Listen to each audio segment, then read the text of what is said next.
हळद आणि कुंकू, हळदीचा रंग हा पिवळ्या रंगाचा आहे, पिवळा कलर आहे आणि कुंकू लाल आहे. तर पिवळा रंग विशेष सोन्याचं दाखवतात ना. सोनं कसं पाहिजे, पिवळं धमक असं म्हणतो की नाही आपण. तर सोनं पिवळं म्हणजे आपलं सतयुगाचं, जिथं आपण राहत होतो पूर्वी. एक काळ असा होता की ही दुनिया स्वर्ग होती, ज्याला पॅराडाईज, फरिश्ता, देवदूत भरपूर नावाने ओळखलं जातं. आणि त्या स्वर्गामध्ये आपण सगळ्या लक्ष्मी होतो, महालक्ष्मी, कडकलक्ष्मी नव्हे, धनलक्ष्मी, वैभवलक्ष्मी, ऐकले त्या नावं सर्वांनी. त्याची तुम्ही हे पण करता ना, पूजा करता ना, वैभवलक्ष्मीचं व्रत आहे माझं असं पण म्हणता.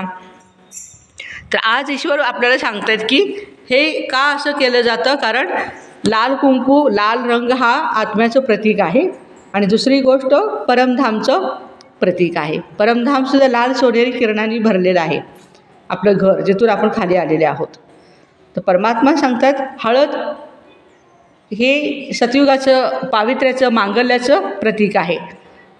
तुम्हाला जखम झाली तर तुम्ही काय करता, तिथे पटकन काय करता, हळद टाकता. हळदीनं लगेच जखम भरून येते. तसं आपल्या मनामध्ये सुद्धा अनेक लोकांच्याबद्दल जर काही कुठे मतभेद असतील, काय असेल, तर ते सुद्धा दूर करण्याचं काम हळद करत असते. म्हणून ईश्वर सांगतात की बच्चे, कुणी काही चुकलं तर लगेच त्याला माफ करा. तुमच्यात जर चूक झाली तर माफी मागा आणि विषय तिथल्या तिथं थांबवा, वाढवू नका. तर हळदी कुंकू हे मानाचं, सौभाग्यवतीचं लक्षण सांगितलं जातं. हळदी कुंकवाच्या कार्यक्रमाला विधवा येत नाहीत.